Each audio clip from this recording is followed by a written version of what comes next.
What's up, friends of the internet? I'm here with my first official full game review, and we're going to go over Hellblade. Hellblade is something that I've been talking a lot about. I did my first ever first reactions video, and so you're probably wondering, didn't you do a review already? No, I didn't. I did a first reaction video, so I played about an hour of the game, and so I was giving my first impressions, kind of, what I'm feeling from the game so far. First impressions are very important, and the same goes for games. I will probably put down a certain game, especially mobile or smaller, similar to this, only 6 hours of gameplay. If you're not getting me early, you're not getting me at all, and I'm going to be done with it. So now, I finished the game last night. I want to take the time to break down each element of the game and really give my thoughts on it, so this is going to be a doozy.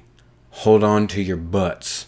I'm going to kind of go in order. So start in the intro and then hit every section of the game, every element of the game, and break down the pros and cons of that system, of that part of the story, whatever it is, and try to give you my honest opinion. And at the end, we'll go over if I think you should buy it based on the end of the game versus my first impressions. First is the intro.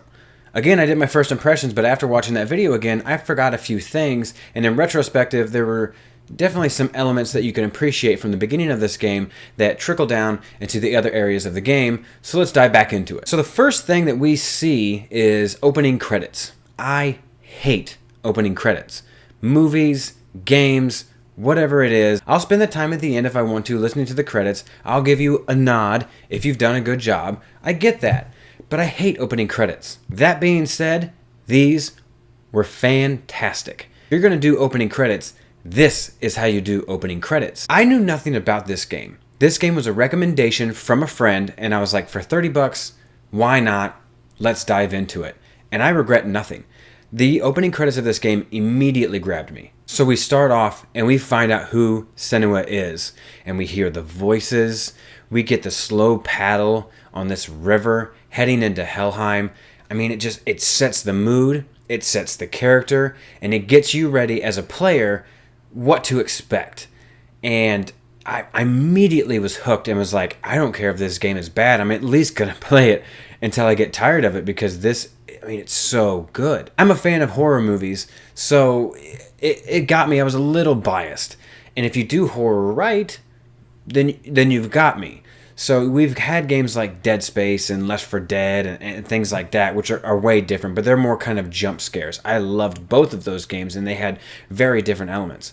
And then you had the same kind of story in Dante's Inferno, but it was handled much differently. So the horror here was much different than jump scares. It was much different from something like Dante's Inferno, where they could have just gone hack and slash. It was handled gracefully. Needless to say, the intro was great, and you get me immediately from the beginning. One thing you notice as well in the very beginning of the game, and I feel like I mentioned this in the first impressions review, was that there was no HUD. There's no instructions. There's nothing. It's you, the game, and the voices in your head. Again, wear it with headphones. Don't play this game without headphones. It will be completely different, and it won't immerse you like wearing headphones will. And so you literally just start off walking. It wasn't until 30 minutes into the game I figured out I could even run.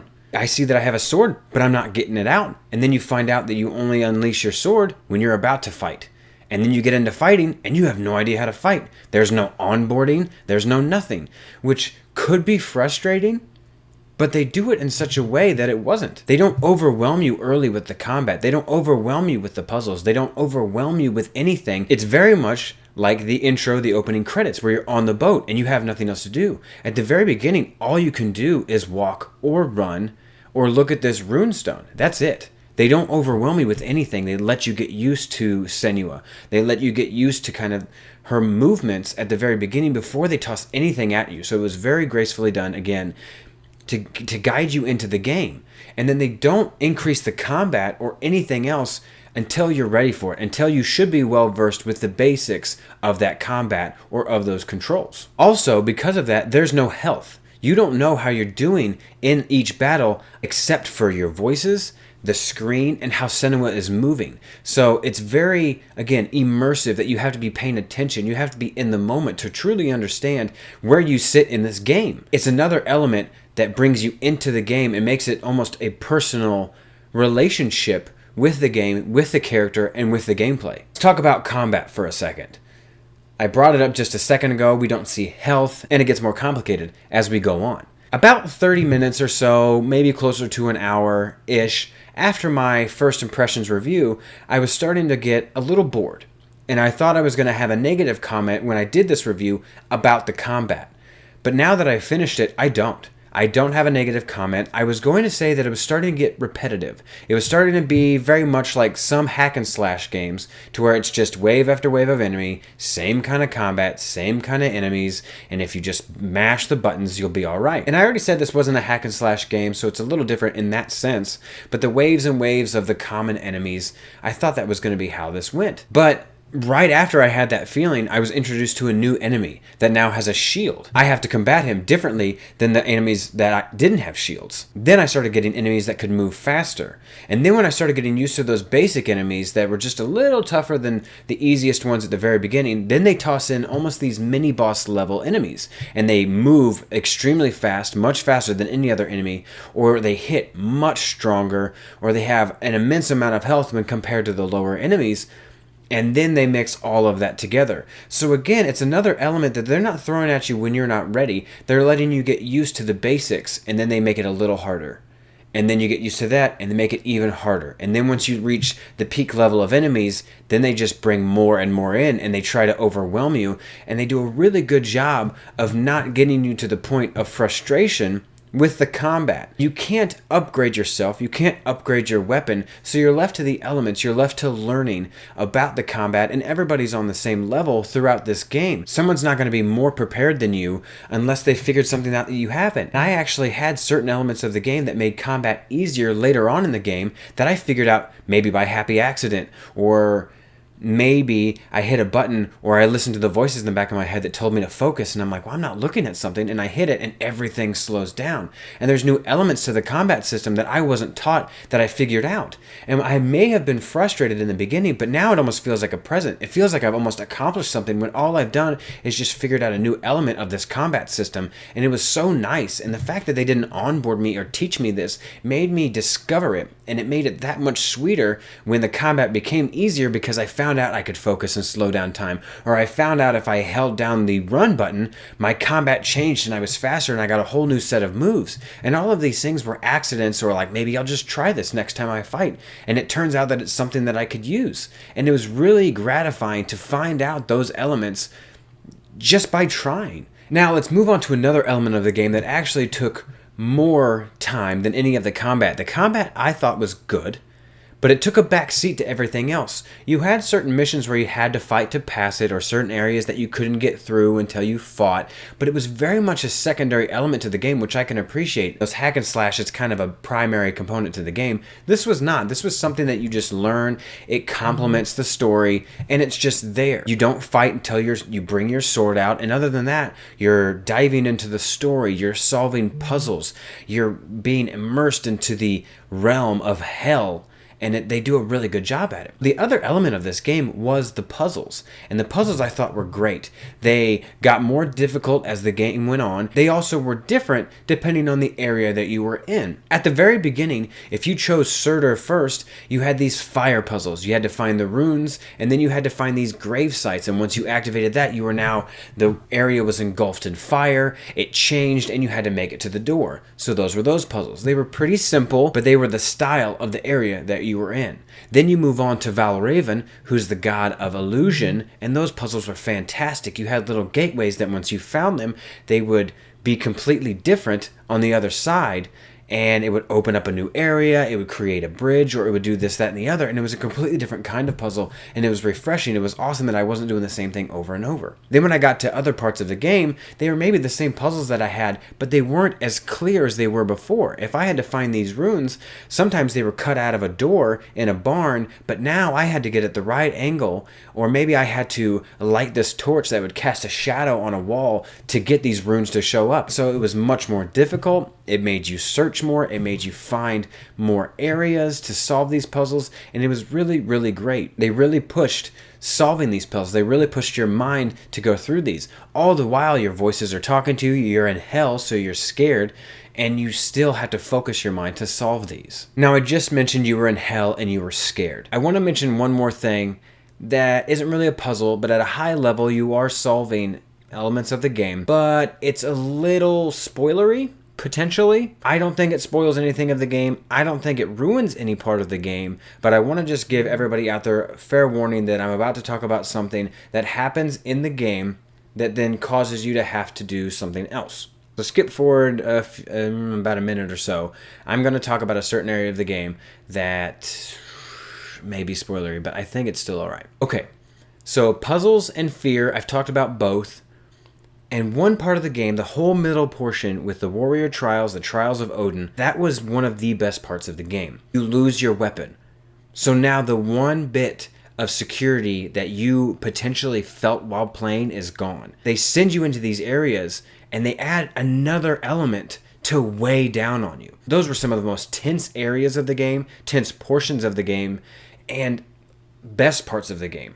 Those areas that you had to solve, again, weren't puzzles in the traditional sense of this game or the traditional sense of any other game, but they were still areas you had to solve because you couldn't fight your way out. You had to find a way to survive without any of those or any elements helping you. It was just you. One thing about this game that is unlike any other game I've ever played is the experience. They spent time to make sure that if you wore your headphones, you had good headphones and had 360 sound, that you were going to get just engulfed in the environment, in the character, in the game. And they did such a great job at it. I wore my headphones the entire time, and it was terrifying. They canceled out all other noise in my world, and all I could hear was the game. All I could hear were the voices in Senua's head. All I could hear was the hell around her. It made me kind of relate with the character. It made me have the fear that she felt in the game, and it really created this unmatchable experience that I've ever had before. I don't play with headphones on. It's the TV, so I'm still in my chair. I'm still in my room, but I'm playing a game. Now, I may be in there, but my vision is focused on this, and I hear nothing but what she hears. It really starts to mess with your head, and I commend the developers for doing this. If you watched any of my streams, you saw that I rage quit, I think twice. One time, I actually stopped the stream before I was able to solve the puzzle because I was so frustrated. I came back 10 minutes later, calmed down, and I was able to finish it. Later that day, into the next day, I got to thinking that I think this was on purpose. I think that the intention of this was to mess with your mind, was to make you frustrated, was to weigh down on you and to really get you into the game, to really fluster you, to make these puzzles more difficult, to make these enemies more intimidating. And then they've got on top of this the threat of permadeath, that if the rot reaches your head, you die. You lose your save and you go back to the beginning. We kind of found out that this may or may not be true, but I still was not going to risk it. I still had the fear of death the entire time, and it made fighting. I had to be much smarter about the fighting. I couldn't just bum rush in and hack and slash and get my way through here. I had to plan out my attacks. I had to create space. I had to parry the attacks. I had to fight completely different than I would have if I was playing God of War or anything else like that. I enjoyed that, but it made everything else so much more tense.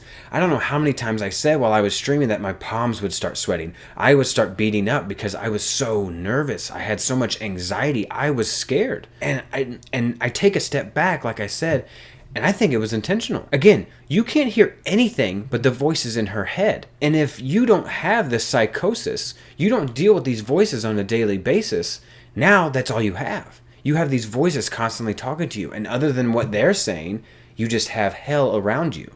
Imagine what that does to a person who doesn't hear this every day. Imagine what this does to a person who has no pre-exposure to this.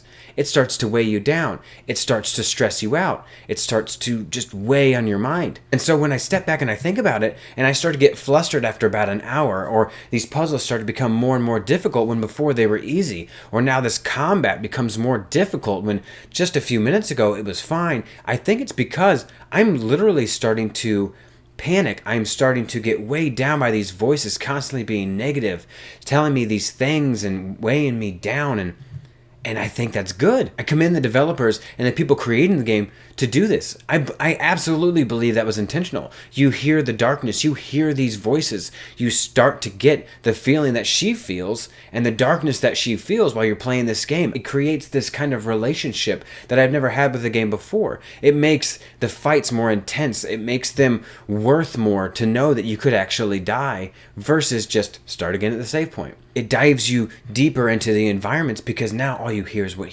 she hears. And it was fantastic. And it caused frustration, it caused fear, it caused anxiety. It created one of the best gaming experiences I've had, especially in this genre, if not any other game that I've played before. Only 2 more elements left. One, I just want to give a nod to the acting on this game. It was really, really good.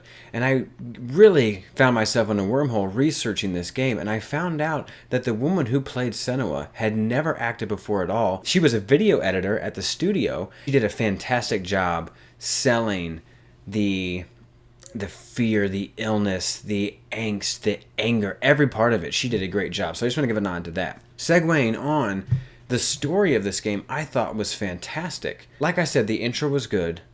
The beginning credits really get you into the game. And then from there, because you're not worried about upgrades, you have no HUD, you have no map, there's nothing like that. You're going along this path. And you're learning about Senua as you go on. She's having flashbacks. She's having hallucinations. She has these voices in her head.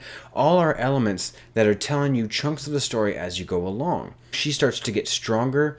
She starts to learn more about her darkness and all these other things.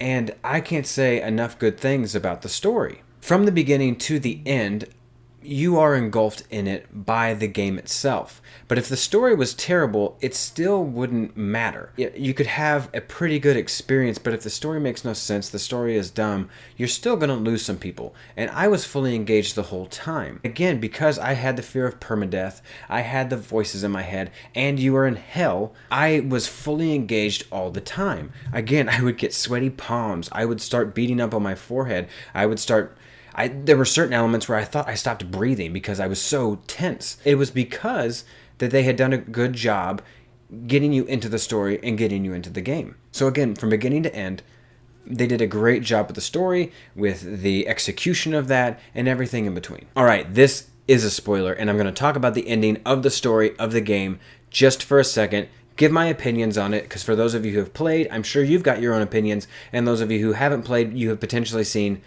what people have said. I'm going to give you a second. Another spoiler alert warning. I'll just wait here. The arsonist has oddly shaped feet. Okay, enough Anchorman references. Let's get into it. So, the ending of the game, we find out, as I had small amounts of speculation, Senua was fighting the darkness within her. So, we see that Hela stabs her. We think she's dead. Hela walks to the edge, drops off the head of Dillion. If you watch my streams, I called him Jeff. I think it's a better name.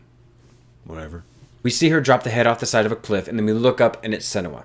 And we also see that we're in a different area than we just were. We weren't in, like, Hela's domain. We're now in this barn area. It's very much a Fight Club ending to me. You have this revelation that she is fighting her own darkness. But as she goes to walk away, Hela is still lying on the floor dead. The voices are still in her head. And did she ever go to hell? Now I'm mildly confused. Very much like Fight Club. When you find out the ending of Fight Club, you're like, what? No way, man. What? But it still doesn't make sense. If you go back in time and you watch the movie again, you're like, okay, I know how this ends, but that doesn't make sense. There's no way they could be in those 2 separate areas at once and do those things. I'm confused. That's what this was. We now know that she almost takes pride or gets power out of her voices, out of her darkness. She learns to live with it. She doesn't beat it. They are just one. She accepts that and she moves on. Again, she's almost stronger from it. And she's also battling grief, and she's trying to save the soul of Dillion.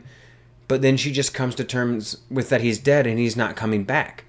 And so she gets over that, and she gets over her darkness. And we find out that her father, the druid of her village, burned her mother at the stake because of the voices that she also had. She also had psychosis that Senua had, and they thought it was darkness because it was that time, and they don't understand that. So they burn her because, just like the Salem witch trials, thought she was a witch or that she had darkness, much like Senua. Senua learns to deal with it, and she is better for it. I'm still confused that her voices sent her on this journey, right? Her darkness sent her on this path. But Hela was still lying there, and is that just like supposed to give us a physical representation of her killing the darkness? Did she ever actually go to Helheim? I'm a little confused if that ever actually happened. I understand that it was a mental battle for her, right?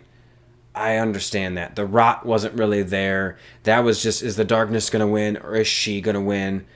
I don't know. I still enjoyed the game. It doesn't ruin it for me, but it's still enough of a disconnect that I'm left a little confused. But I still enjoyed myself. I don't know. Okay, this game is great. It's a perfect length to get you involved, let you feel like you're playing a full game, but not spending 50, 60 plus hours on a game like a lot do now that are story driven. A Horizon Zero Dawn, Breath of the Wild, if you really want to explore and get everything out of the game, you gotta play a lot. That's not the case here. This is a perfect game. It's a just beautiful game. It's well fleshed out. The story is good. The gameplay is great. And it only takes 6 hours to beat.